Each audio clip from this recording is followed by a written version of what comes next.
Episódio 3. Memórias póstumas de um prefeito. Quem mandou me matar e por quê?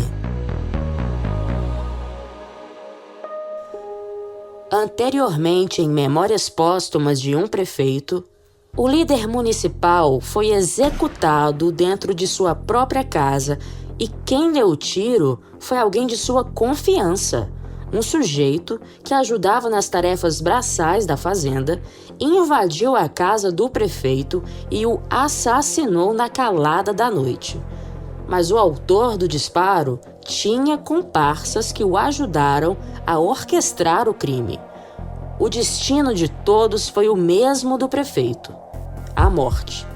Todos foram assassinados posteriormente. Seria queima de arquivo?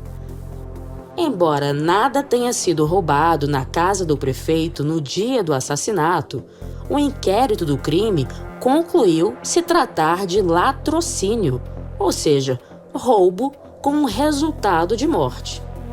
Estranho, né? Se ninguém levou nada além da vida dele, no que a polícia estava pensando? E ainda, quem mandou matar o prefeito e por quê? Agora começaremos as especulações. Mas antes, eu chamo o protagonista dessa história: o prefeito morto.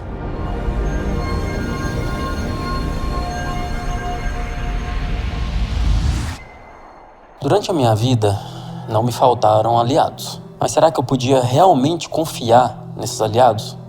Porque é como dizem, né? Antes um inimigo declarado do que um falso amigo. Mas eu tinha os dois, tinha todos. Eu tinha inimigos que eram declarados, amigos falsos e alguns aliados, é claro. Até meu próprio sobrinho me ameaçou de morte, dá pra acreditar? Será ele o mandante? Ele nunca pareceu ter muito culhão pra isso.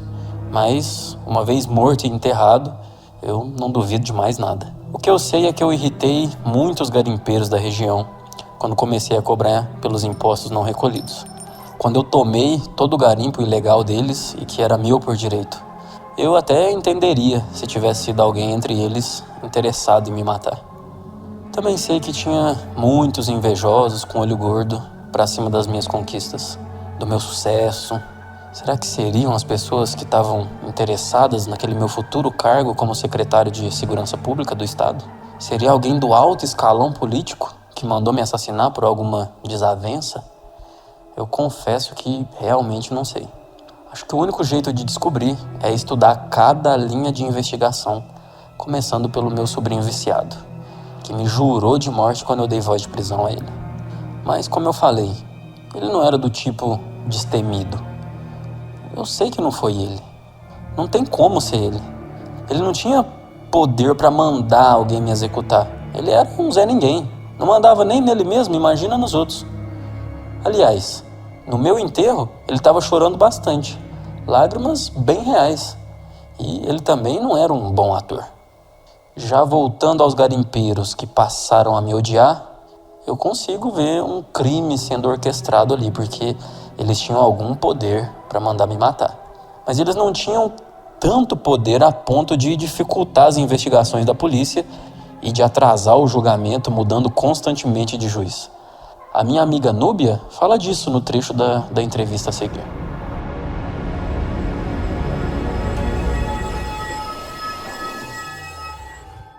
Você acredita que a justiça tentou de alguma forma obstruir ou tratar com muita lentidão esse caso que exigia da população e dos familiares uma rapidez para ser solucionado? Começando da investigação que veio da capital.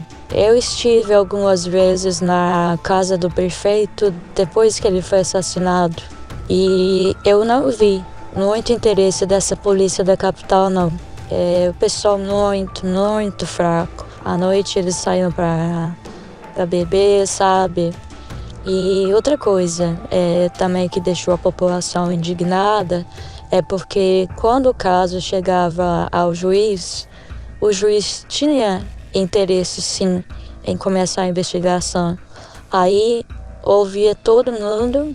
Então, quando o juiz já estava assim quase concluindo o inquérito da investigação, o juiz era mandado para outra comarca, trocava de juiz. Aí vinha um outro juiz, esse outro juiz começava a fazer a investigação. Quando o juiz já estava terminando, o juiz era mandado de novo para outro lugar. E seguia assim, mudando de juiz toda hora.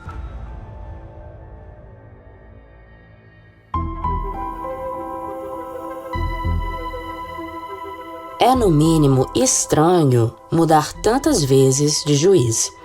E eu tive que questionar a viúva sobre isso também. Você acha que houve alguma tentativa de encobrir o crime ou de dificultar as investigações, seja por parte do poder público, autoridades ou legistas? Porque eu li que esse processo foi caindo de mão em mão, foi caindo de juiz para outro juiz, para outro juiz e para outro juiz. E parece que não ficava na mão de um juiz só, sempre ficava mudando. Você acha que teve uma lentidão muito grande para solucionar um processo tão importante, já que se tratava de uma pessoa pública e a população e também a família, elas queriam respostas rápidas, né, para solucionar um crime dessa forma? Sim.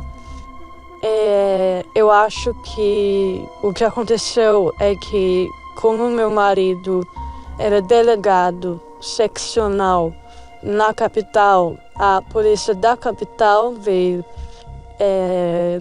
E assim, como é que fala? A polícia da capital é que veio fazer a investigação do caso. Então, eu acho que isso atrapalhou um pouco, porque o pessoal que trabalha na polícia aqui na cidade, esse pessoal conhece mais, como fala, conhece mais as expertises dos bandidos daqui. E sabe o que pode estar desviando do caminho da investigação. Como a investigação veio da capital, então eu acho que essa investigação de uma polícia que não era daqui criou galhos, e esses galhos foram, às vezes, perdendo o foco real da situação. E eu, assim, na minha ignorância, eu acho que se tivesse sido feita a investigação pela polícia daqui da cidade, eu acho que muito desses eles teriam cortado e ido para algo mais viável, algo mais lógico, sabe? Porque eles têm um pessoal aqui da região, né? Por exemplo, eles sabem a prática aqui da cidade, da região, como é que esses bandidos agem. Então, assim, como foi a polícia da capital que assumiu o caso, todo mundo daqui da cidade estava empenhado, sabe? Mas a polícia da capital não entendia direito como funcionava aqui esses esquemas do crime. E na época, o delegado estava muito empolgado em resolver as situações. Eu acho que o que houve, o que pode ter pecado na questão foi isso, sabe? Eles não conheceram a região, a polícia da capital. E o pessoal conversa muito, sabe? O pessoal acha que pode ser isso, vai lá e contava pro delegado. O outro acha que pode ser aquilo, vai lá e contava também pro delegado. E aí o delegado vai investigar todas essas questões. Enquanto isso, o foco da investigação ia saindo do rumo. Porque a polícia da capital do estado se deslocou para tentar resolver um crime numa cidadezinha do interior. Quem mandou essa polícia que fracassou em todas as linhas de investigação? Possivelmente, alguém poderoso que era da capital do estado e que não queria que o crime fosse solucionado. Alguém que também teria o poder de mandar e desmandar na justiça, para que fosse possível ocorrer tantas mudanças de juízes, para manipular o inquérito e concluir a investigação como latrocínio, sem ter havido sequer um objeto roubado. Quem você acha que teria tal poder? Estamos finalmente chegando lá.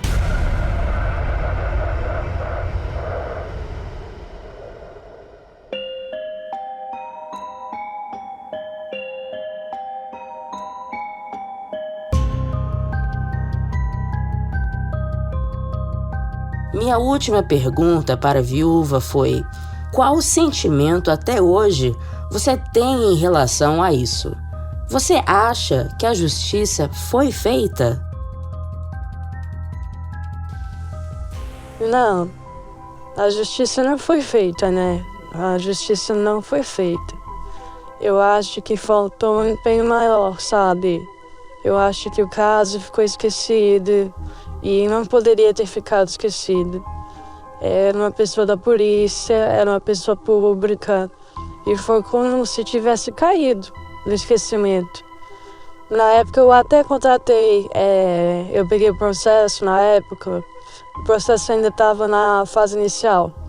E uma sobrinha do meu marido, que é escrivã, ela foi comigo num advogado criminalista, porque eu queria saber, eu queria que ele analisasse, que ele desse alguma sugestão.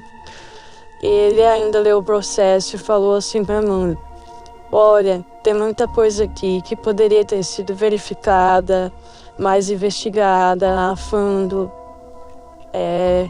O suspeito do crime, ele passou por um buraco da tela da casa e nesse buraco da tela tinha um monte de areia.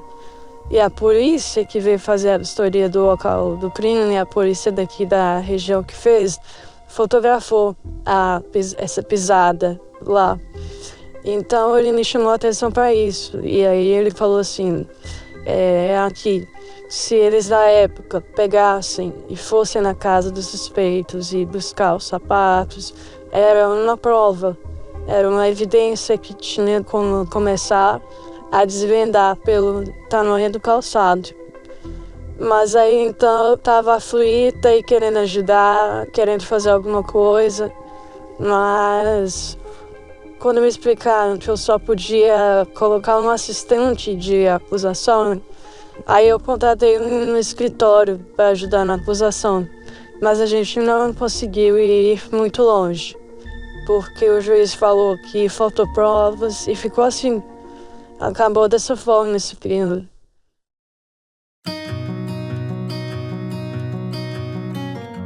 Mas eu acredito que para a justiça daqui ficou em branco, mas lá para a justiça de cima não vai ficar. Para Deus as coisas vão encaminhar e vai ser feita a justiça, sabe? Eu acredito. Mas é uma história triste, né?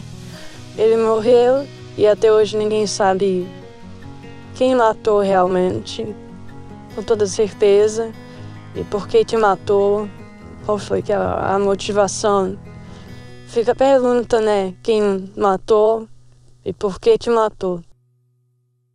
Agora, a grande reviravolta dessa história é essa declaração da Natália, uma amiga muito íntima da viúva e também do prefeito morto.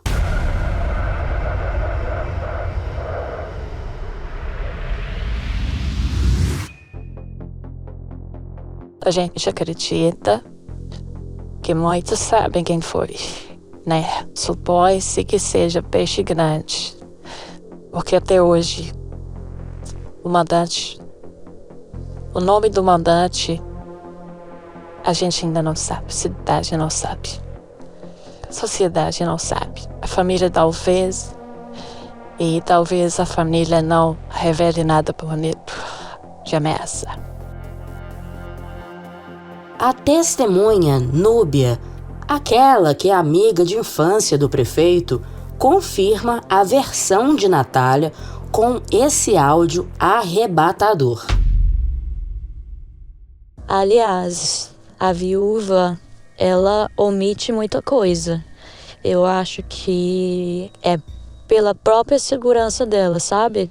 Porque, por exemplo, a família desse povo sabe que matou o prefeito. Eu acho que eles são ameaçados para não abrir o bico. Isso eu já pude até sondar.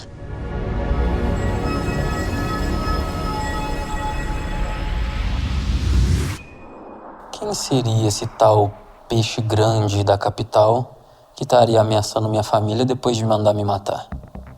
Poderia ser o próprio governador do estado, meu suposto aliado, que se desentendeu comigo naquele momento de divisão das pedras do garimpo ilegal? Ou será que teria sido outro inimigo político interessado no meu cargo de secretário de Segurança Pública? Agora, cabe a você tirar suas próprias conclusões, porque eu certamente já tenho as minhas.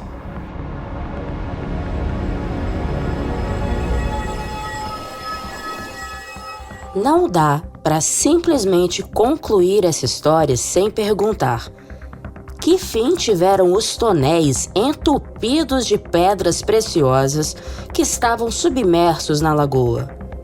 Uma testemunha que preferiu não dar entrevista em áudio me relatou que todos os tonéis de pedras preciosas foram retirados da lagoa da fazenda do prefeito, a mando de ninguém mais, ninguém menos que do governador do estado. Aqui, a relação entre crime e Estado fica nítida.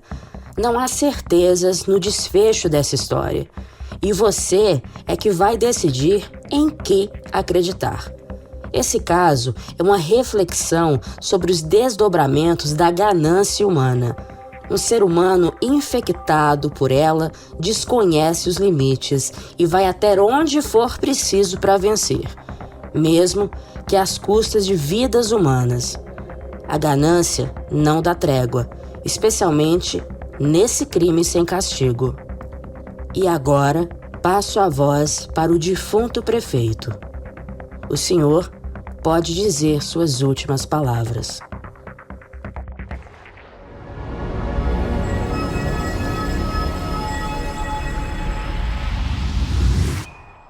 Gostaria de finalizar minhas memórias póstumas com uma reflexão. O poder não corrompe. Sabe por quê? Porque se eu guardo dentro de mim uma certa intenção de tirar proveito do outro, o poder vai trazer à tona isso. Vai potencializar uma tendência. Agora, se eu trago dentro de mim um pacto de integridade e honestidade com a minha consciência, o poder também vai potencializar isso. O poder vai simplesmente trazer à tona aquilo que eu já tenho dentro de mim. Mas como na maioria das vezes a nossa ética é mais uma ética de coerção e não de convicção, evidentemente o poder vai potencializar uma tendência a tirar proveito das situações. Mas se eu tivesse uma ética por convicção, eu logicamente continuaria fiel a essa ética e talvez ainda estivesse vivo. Quem é você quando ninguém está olhando? Nós não amamos a justiça, não amamos a ética, nós as praticamos simplesmente por um interesse social. Pena que eu só aprendi isso depois da minha morte.